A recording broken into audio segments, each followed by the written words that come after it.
머리가 노랬었어요. 그래서 막 그 말이 그렇게 싫었어요. 양키, 미국령 막 이런 게. 샤워 딱 마치고 나서 거울 보면서 뭐 이 정도면 뭐 잘생겼지 하면서 진짜 이 착각을 많이 해요, 한국 음. 남자들이.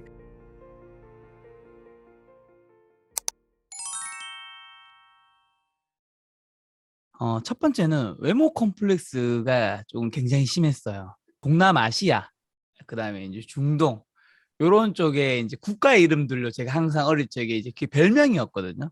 제가 초등학교, 중학교, 고등학교 때까지 제 이름으로 불려본 적이 거의 없어요. 두 번째는 제가 학벌 컴플렉스. 제가 대구에 있는 지방대학교를 나왔기 때문에 학벌에 대한 컴플렉스가 있었는데, 불행 얘기를 지금 드리면서 일단 두 가지 여러분이 해결책을 제가 딱 드리면, 첫 번째는 한 가지 관점이고요. 긍정과 부정이 있습니다.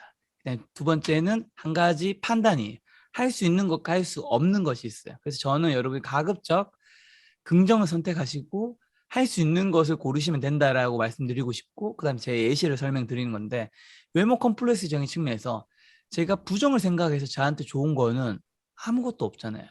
세상 사람들이 그렇게 다 놀렸다고 해서 제가 거기에 상처를 너무 많이 받아가지고 뭐 잘못된 성형을 한다거나 세상 밖으로 못 나간다거나 그렇게 하면 끝도 없는 건데, 저는 이제 긍정으로 생각을 했죠. 여기서 긍정이 착각하면 안 되는 거는, 낙관론과 긍정은 다른 거죠. 낙관론은 제가 거울을 보면서, 남자들은 특히 그 착각 많이 하거든요. 샤워 딱 마치고 나서 거울 보면서 뭐 이 정도면 뭐 잘생겼지 하면서 진짜 이 착각을 많이 해요, 한국 음. 남자들이. 그냥 그렇게 제 외모를 보면서 잘생겼다 착각하는 게 아니라 인정하는 거죠. 나는 동남아시아 중동의 사람을 닮았구나. 그래, 닮았다. 그래, 맞다. 그 다음에 이제 제가 할 수 있는 것과 할 수 없는 것을 구분해서 저는 할 수 있는 것에 집중을 했는 게, 제가 털이 많다라는 얘기를 너무 많이 들어서 저는 그 이후로 레이저 제모를 15번 받았고요. 아직 예약 5번 남아 있습니다. 그 다음에 옷차림도 와. 제가 이제 뭐 패셔니스타는 아니지만 옛날보다 깔끔하게 입으려고요. 그렇게 해서 제가 외모가 와. 원래 잘생긴 사람은 아니라서 잘생겨질 수는 없지만 그냥 깔끔하게, 누군가한테 비호감적인 이미지는 안 줘야겠다. 어떻게 보면 제가 그래서 더 많이 웃는 상이 됐을 수도 있다고 저는 생각하거든요. 그 다음에 학벌 컴플렉스. 지방대 때문에 우리 지방사회부 나와서 내가 인생이 안 풀렸지, 이 생각하시는 분들이 굉장히 많은데, 저는 그 생각을 하는 분들한테 과연 그 생각이 내게 무슨 득을 주냐라는 질문을 던지고 싶어요. 그래서 저는 지방대를 나왔지만 긍정과 부정에서, 부정을 생각하면 끝도 없지만 긍정에서 그래, 나는 대구에 있는 계명대학교를 나왔어. 그래, 전국에서 순위가 높은 대학은 아니지. 하지만 여기서 열심히 하면 나는 여기서는 1등을 할 수 있을 거야. 여기서 1등을 하면 나는 학교의 여러 가지 지원 프로그램 이런 걸 많이 누릴 수 있을 거야. 열심히 한 거야. 그다음에 제가 할 수 있는 것들, 취업을 할 때도 사실 스펙이라는 게 학교만 있지 않거든요. 학점도 있고요.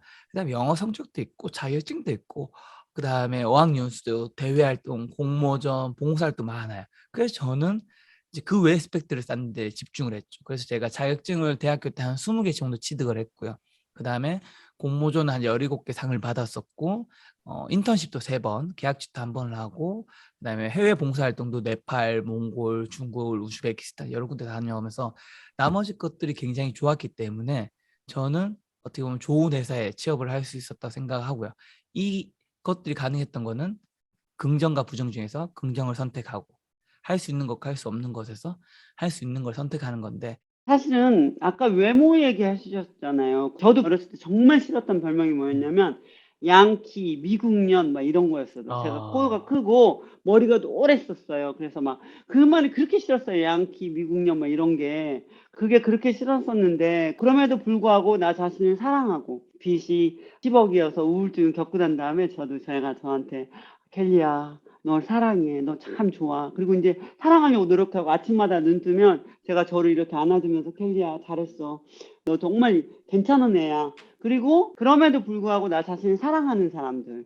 얼굴에서 반짝반짝 빛이 나는 것 같아요. 주변에 아주 뚱뚱한데 못생겼는데 막 반짝반짝 빛이 나는 사람이 있어요. 그럼에도 불구하고 자기 자신을 사랑하려고 노력하는 거예요. 사실 여기까지는 이제 많은 분들이 조금, 대부분 사람들이 좀 겪을 수 있는 정도의 불운이었던 것 같고, 이제 저한테 제 인생에서 정말 힘들었던 불운은, 저희 집에 형이 있어요. 저한테는 형과 어머니, 아버지, 저 이렇게 네 가족인데, 형이 제가 20대 후반 때부터 우울증을 겪으셨어요. 그래서 그 우울증을 한 10년 넘게 앓으셨거든요. 근데 사실 우울증이란 걸 겪으면 저는 우울증이 전염병이라고 생각을 합니다. 왜 전염병이냐면 친구는 걸리지 않죠. 왜냐? 걸리기 전에 친구가 끊어냅니다. 내가 힘드니까요. 전화를 안 받아요. 안 만나주거나. 뭐 나쁘다고 할 수 없습니다. 힘든 거니까. 근데 가족은 이걸 끊어낼 수가 없죠. 피는 당연히 물보다 진하니까요. 그래서 저희 어머니께서 또 형의 우울증을 보면서 어머니가 우울증이 걸리셨어요. 그러다가 이제 형이 어느 날 이제 아무래도 마음이 너무 힘드시다 보니까 극단적인 선택을 하셨어요. 근데 형은 다행히도 이제 살아남으셨어요. 근데 당연히 어머니도 그런 모습을 계속 오랫동안 봐오셔서 너무 이제 힘드셔서 어머니는 이제 비슷한 선택을 하셔서 이제 돌아가셨어요. 그 모습을 보면서 제가 우울증 한 1년 정도 세게 앓았거든요.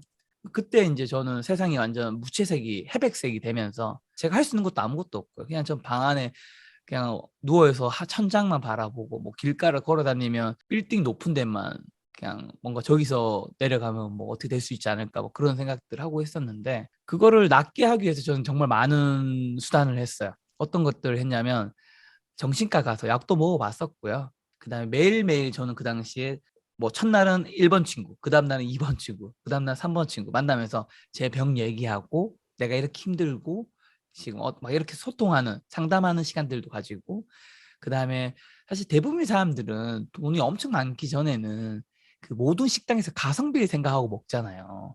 이게 너무 비싸면 안 먹고 그런 게 있는데 그때만큼은 전 가성비를 생각하지 않았거든요.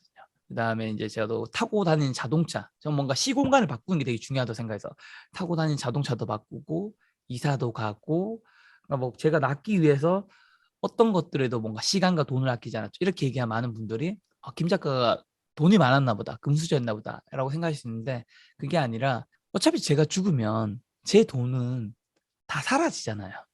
그러니까 의미가 없는 거예요. 일단 사는 게 너무 중요해서 저는 굉장히 열심히 했고 그런 가운데 사실 마지막에 깨달았는 게 긍정과 부정 중에서 긍정을 선택해야 되는 거고 할 수 있는 것과 할 수 없는 것에서 할 수 있는 걸 선택해야 되는 거죠. 다만 이게 결코 이건 쉽지 않아요.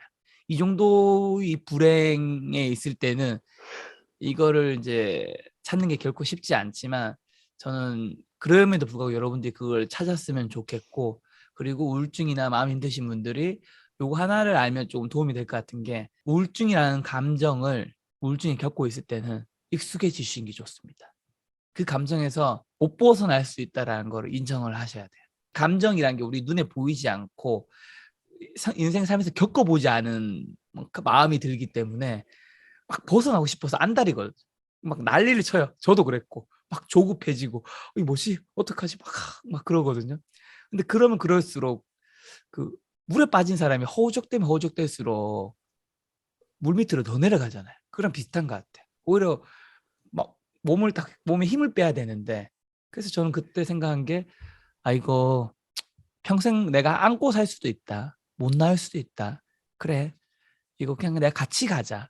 이렇게 마음을 좀 내려놓고 그 가운데 계속해서 낫기 위한 노력하고 긍정 보고 할 수 있는 걸 하다 보니까 어느 순간 굉장히 많이 나아져 있더라고요. 지금도 한 99.9% 나왔고 0.01%는 저는 약간 우울증은 그 암이랑 비슷한 것 같아요. 언제든지 재발할 수 있어요. 마음 어딘가에 이미 구멍이 난 거기 때문에. 그래서 불운을 극복할 수 있는 거는 어쨌든 그 불운에 굉장히 잔인한 말이지만 어느 정도 익숙해지는 것도 필요하고 그 익숙해지면 조금 아주 조금 여유가 생겨서 긍정과 할 수 있는 걸 선택할 수 있지 않을까 생각합니다. 너무너무 공감 가고 저도 우울증이 있어 2년 동안 진짜 문 밖을 안 나갔어요. 쌀 한 톨만 집에 있어도 먹을 거 조금만 있어도 절대 슈퍼도 안 갔고 사람은 당연히 안 만났었거든요. 진짜 마음이 사람 좋을 때는 올라가고 싫을 때는 내려가는데 저는 아예 딱 바닥에 붙어가지고 마음이 올라가지는 않는 거예요. 아직 근데 진짜 심한 거였죠. 이런 방법을 하면 가능하다는 얘기죠. 네, 시간이 필요하다고 생각하고요. 다만 잔인한 거는 그거를 좀 아셨으면 좋겠는 게 그 절망의 수렁텅에서 저를 건져내 줄 수 있는 사람은 아무도 없더라고요. 그러니까 이 절망의 끝에 갔을 때는 우리 스스로 나올 수밖에 없습니다. 그러니까 뭔가 누군가한테 기대고 희망하고 싶겠지만 그냥 악착같이 본인이 거기를 헤집고 나오셔야 돼요. 너무 잔인한 말이지만 그렇게 하지 않으면 계속 그 안에 있는 본인을 볼 수 있고요. 저는 그렇게 발버둥 치지 않았을 때 어떻게 되는지를 제 가족을 통해서 봤잖아요. 그래서 저는 굉장히 노력을 했었던 거고, 나중에는 이제 받아들임이 과정도 있었고 하면서 잘 나왔기 때문에, 여러분들도 앞서 말씀드린 그런 것들 잘 한다면 조금이라도 나아질 수 있지 않을까 생각합니다. 극복이 저는 약간 시각화 같은 걸 많이 하면서 극복했거든요. 긍정적인 미래를 계속 상상하고 패널에 올려놓은 게 있거든요. 블랙홀 시각화 이런 거 하면서 저는 극복을 했어요. 주무시기 전에 오늘 먹었던 마음, 과거에 먹었던 마음들을 찾아서 이제 버리는 작업을 있거든요. 그게 이제 잠도 무지 잘 와요. 그래서 그거를 매일매일 자기 전에 한 10분에서 30분, 또 어떨 때는 좀 길게 하셔도 되고, 이렇게 네. 잠들면 되는데, 그거 진짜 완전 대박이거든요. 복잡하게 있잖아요, 우리 머릿속에 먹은 마음들이. 근데 이거를 싹 없애면 없앨 수 있느냐, 진짜 그게 가능하더라고요. 그게 가능하더라고요. 어, 인생의 성공 방정식은 기회 확률이라고 생각을 합니다.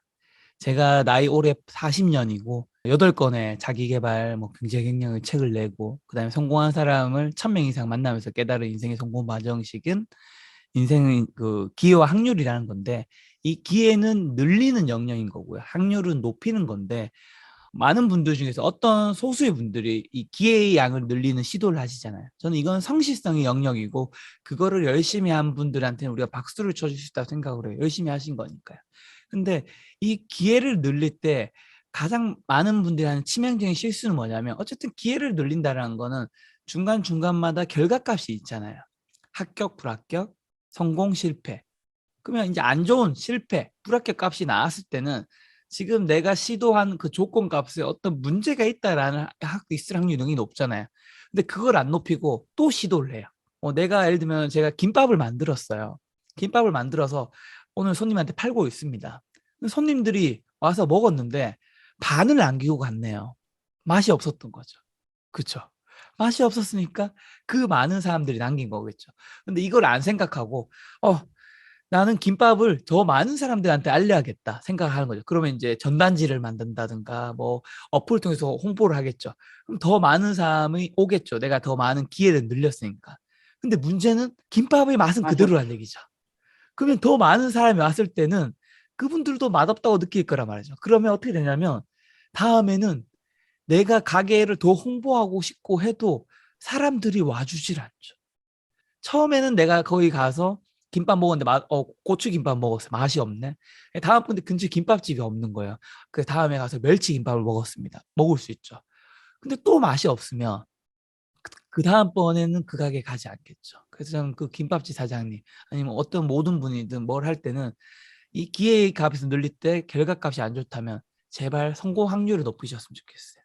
아이러니하게도 성공 확률을 높이면 내가 기회를 늘리려는 노력을 하지 않아도 기회는 자연스럽게 늘어나더라고요.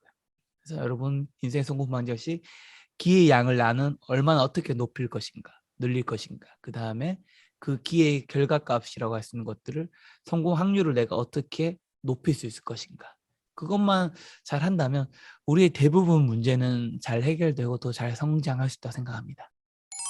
그럼 어찌할 수 없는 눈, 어차피 우리가 어찌할 수 없기 때문에 내버려 두시면 되고요. 할 수 있는 것과 할 수 없는 것에서 할 수 없는 거 내버려 두는 거죠. 근데 생각보다 많은 운은 우리가 선택하는 것들이 있거든요. 좋은 운을 부르는 것들이 있고요. 나쁜 운을 부르는 것들이 있죠. 예를 들면 제가 뭐 술을 마셔러 갔는데 자동차를 끌고 나갔어요. 술자리에서 자동차 끌고 나가서 집에 돌아가는 길에 대리운전을 할 수도 있을 거고, 제가 강제로 제가 스스로 운전을 할 수도 있잖아요. 제 감정에 취해서. 근데 그 순간에 제가 음주운전을 만약에 걸린다면 정말 이게 운이 없었다고 할 수 있을 것인가의 문제냐 질문이라는 거죠. 그러니까 제가 운전을 했어요. 감정에 취해서. A 국도로 이제 간 거예요. 근데 그때 제가 딱 단속에 걸린 거죠. 그때 저 마음속에 이런 생각을 했죠. 운이 없었네. 왜 하필 오늘 같은 날 단속을 하지? 아니 뭐 코로나 지금 거리두기 시기인데 뭐 이런 날 단속을 하나. 에이 저 좁은 길로 갔으면 안 걸렸을 텐데. 이런 생각을 하실 거예요. 근데 이건 운이 없었던 게 아니죠. 운이 없는 길로 가는 걸 우리가 선택을 한 거죠. 술을 마셨는데 음주운전한다. 안 하면 되는 건데 꼭 해서 문제를 일으키는 분들이 있다라는 거죠. 세상에 보면 제가 악수를 선택하시는 분들이 있어요. 최근에 얼마 전에 개봉한 넷플릭스에서 오징어 게임인 남자 주인공 이정재가 있는데 보신 분들은 아실 거예요. 보면서 이정재의 선택에 우린 굉장히 고구마를 먹은 느낌을 받습니다. 왜냐? 왜 저런 선택을 하지? 왜 또 저 선택을 하지? 왜 또 저 선택을 하지 하거든요. 그러니까 저는 어떻게 보면 운이라는 거의 다른 말은 선택이라고 생각합니다. 여러분들이 그 선택을 잘할 수 있었으면 좋겠고요. 그 선택을 잘하려면 사실 내가 실력이 있어야 되겠죠. 선택을 잘하기 위해 실력을 키울 수 있는 여러분이 된다면 지금보다 훨씬 많은 운들이 우리한테 오지 않을까 생각합니다. 이 비디오가 좋으셨나요? 함께 나누고 싶은 그분들을 지금 초대해 주세요. 알람과 구독도 설정하셔서 생각파워 컨텐츠를 실시간으로 가장 빨리 받아보세요. 켈리가 했다면 당신은 무조건 하실 수 있습니다.